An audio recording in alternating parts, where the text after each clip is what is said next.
Hello everybody, this is Bite Me and I'm back with another Linux gaming video. And today we're going to continue our series of In the Search for the Best Linux Gaming Distro. And today it's Bazzite Edition. If you don't know about Bazzite, Bazzite is another Fedora 42 based distro that is specifically for gaming. And when I mean specifically, it is designed to be a gaming distro.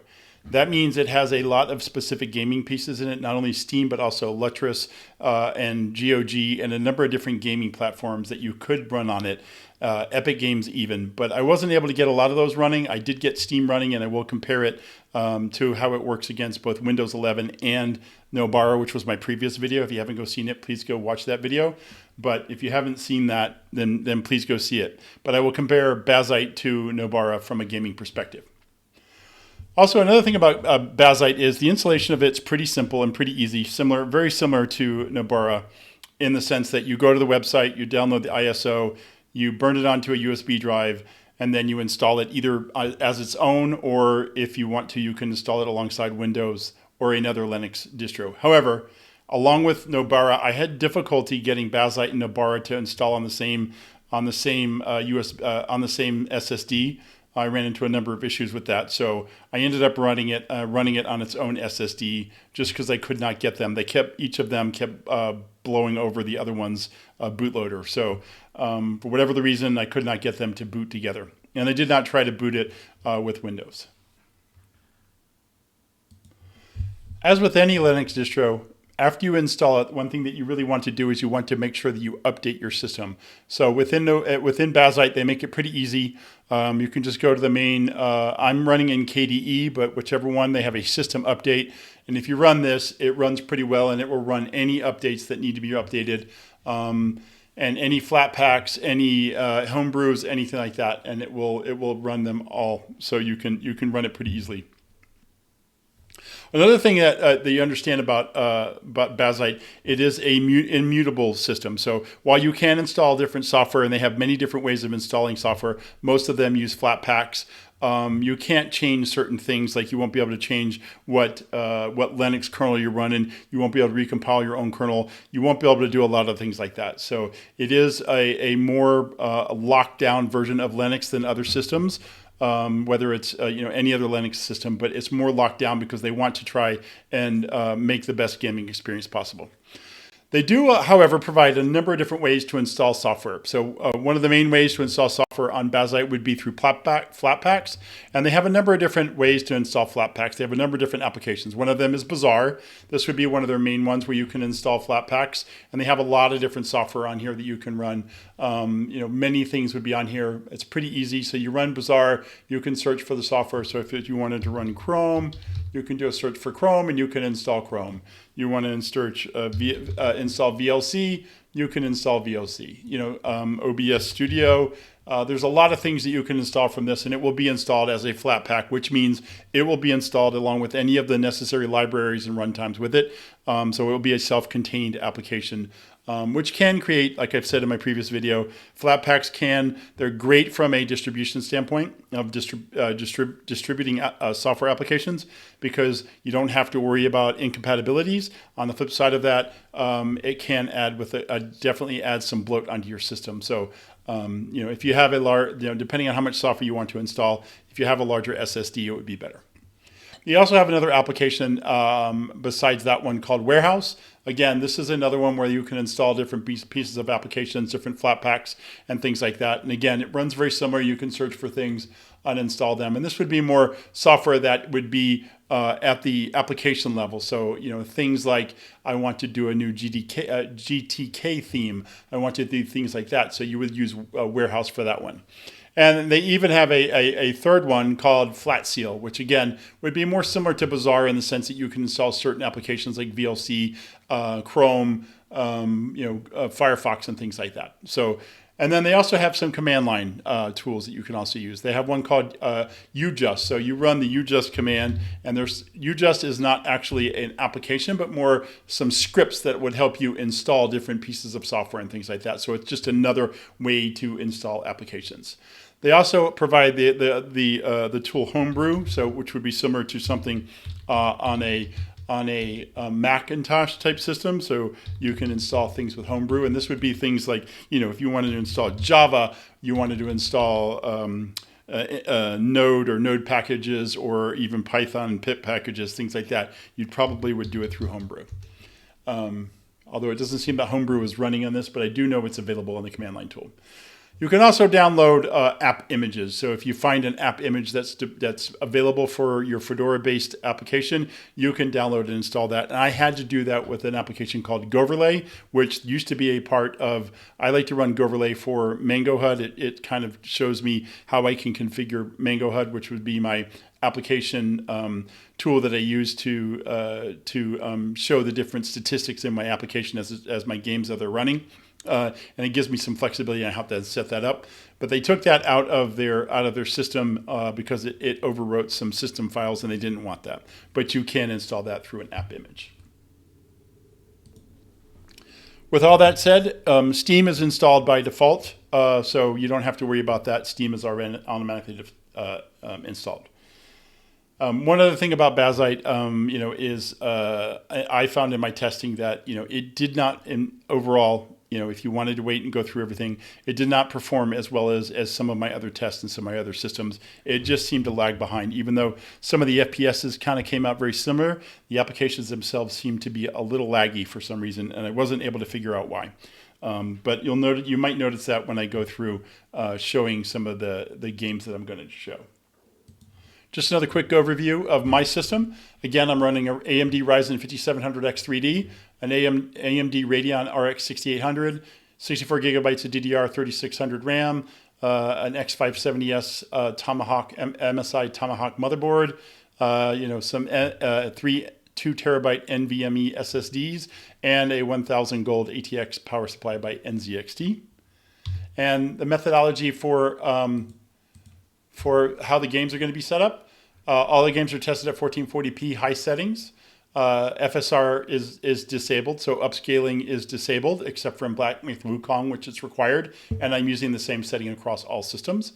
I will use no frame generation, no ray tracing, and I'm using AMD Adrenalin version 25.8.1 and Mesa 25.2, or the default, depending on the Linux distro, but I'm trying to at least try to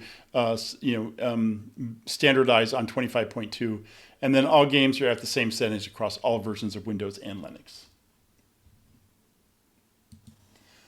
Our first benchmark is going to be Black Myth Wukong, which is a DirectX 12 game, and it runs very well on Vulkan.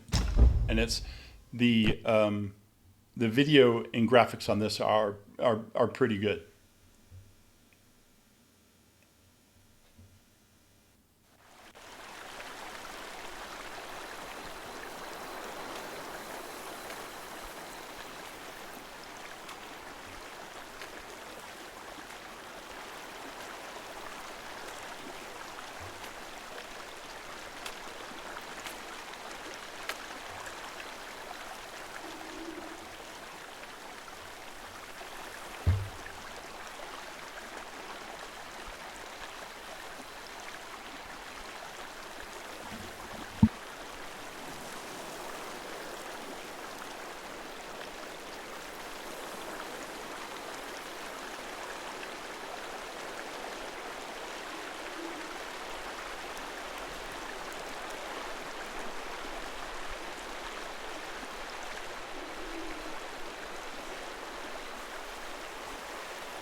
As you can see, we had a average of 69 FPS, a minimum of 25 FPS. That did seem to be a little bit of a outlier in this particular run, but I did, for my statistics, I did run it 3 times and did an average of them.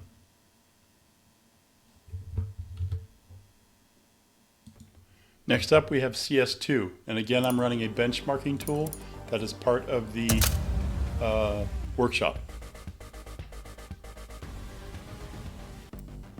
One thing I will say, I do believe that running just running these little benchmarks while I'm doing here won't compare to the charts that I have. The charts ran without any other software running on my system.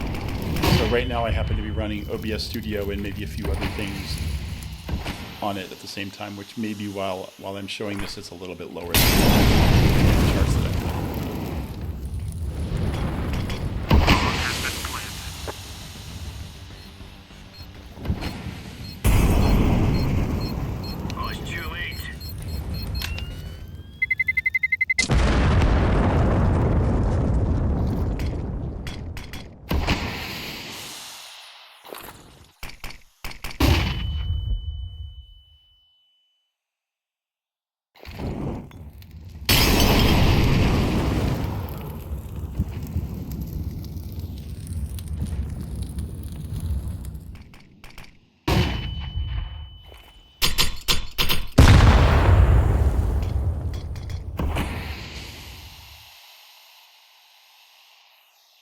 Bomb has been planted.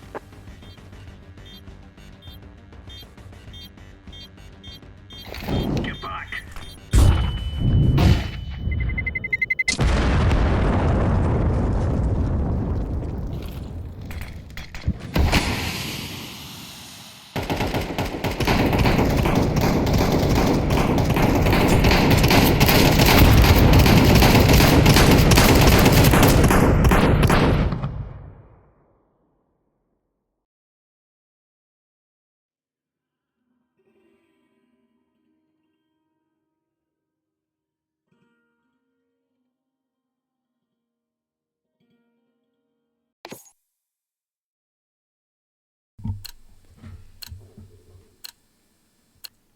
As you can see, it kind of went over. The average FPS was 280.7 with a low percent lows of 1% lows of 129.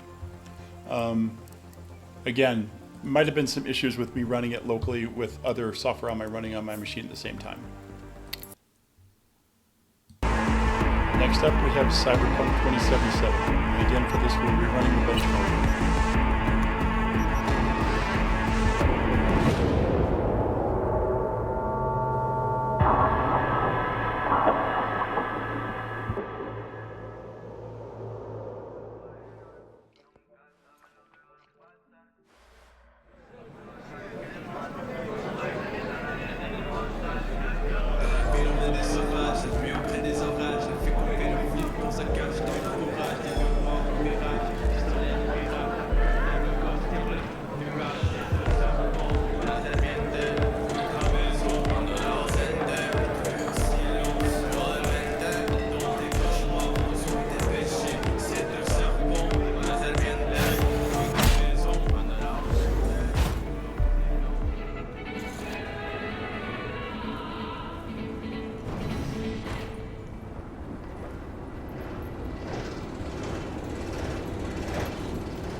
In Cyberpunk, we had an average of 67.86 and a minimum of 56.21.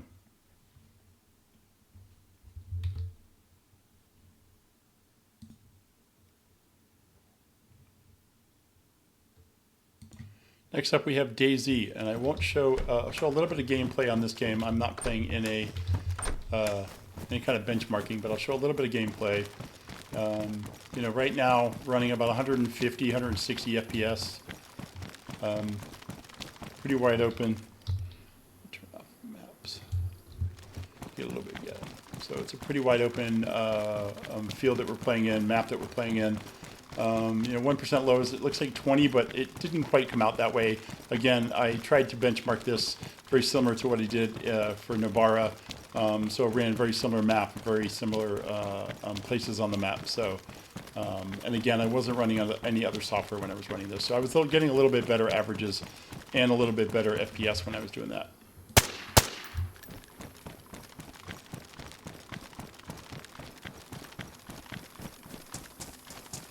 But overall, I think DayZ plays a little bit good, but it does seem to lag a little bit at times.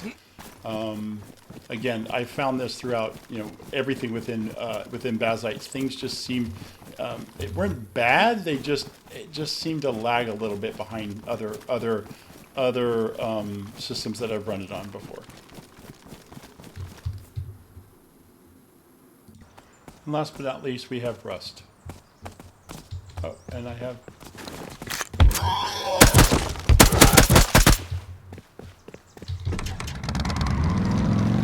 Now, Rust seems to be very much impacted by the other applications that I'm running because I was running way higher than this on other systems. So it seems to be really impacted by. It shouldn't, but it does seem to be impacted by recording it or streaming it, whichever I'm doing that it doesn't like. So.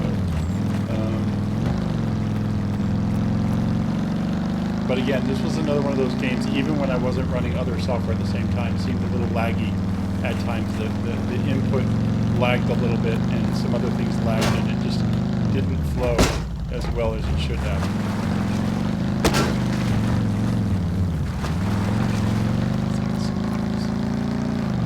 But yeah, so desert here, or the new jungle, I'm sorry, it's not the desert, it's the jungle.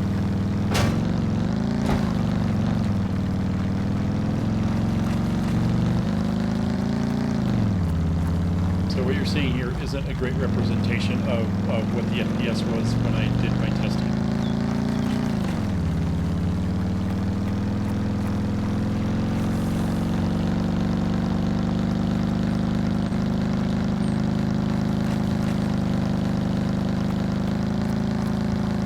Yeah, that's Rust.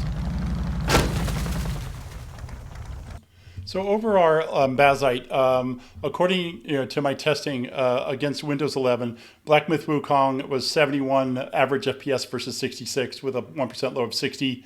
CS2 was 298 average FPS versus 286 with a 151 low versus 149. Cyberpunk 69.8 average versus 68.8. And 58.41% low versus 55. DayZ 168.3 versus 151 and 111 versus 119. So the 1% lows were a little different there. And then Rust definitely was one of the games that didn't play as well as 109 average versus 130 and 84 on the 1% low versus 71. And then if I compare it to Nobara Linux, it was a little slightly different. So it was the same in Black Myth Wukong. A little bit higher average FPS in CS2 and higher 1% lows. Again, Cyberpunk, it was better, much better in Nobara. DayZ was about the same, but a little bit better in Nobara on the 1% lows. And then Rust was definitely better on the overall average FPS. Overall, I would say my experience with Bazzite, I did have a couple of crashes. There were a couple of times where my system locked up playing games, particularly playing DayZ. After 30 or 45 minutes, it just would lock up. It happened twice. Overall, games just felt laggy to me. It just doesn't seem to be as polished to me as Nobara. So I would not, right now, as it exists right now, I would not pick Bazzite as my gaming Linux distro. In the future, they may get better at things, and obviously they've got a lot of different functionality they plan to add to it. But right now, I would say I would pick Nobara over Bazzite, just from a performance and stability standpoint. The performance seems so much better, even though the numbers show about the same. The performance seems so much better in Nobara, even when I was running it again, with other applications running in the background. And then overall, the experience in Nobara was just much better. So between the two, I would pick Nobara Linux. Again, please stay tuned. I've got other systems that I'm testing. Like I said, Cache OS, Pop OS, Steam OS. Probably will do Linux Mint, Manjaro, and some Debian 13, some other Linux distros. Thank you, and stay tuned.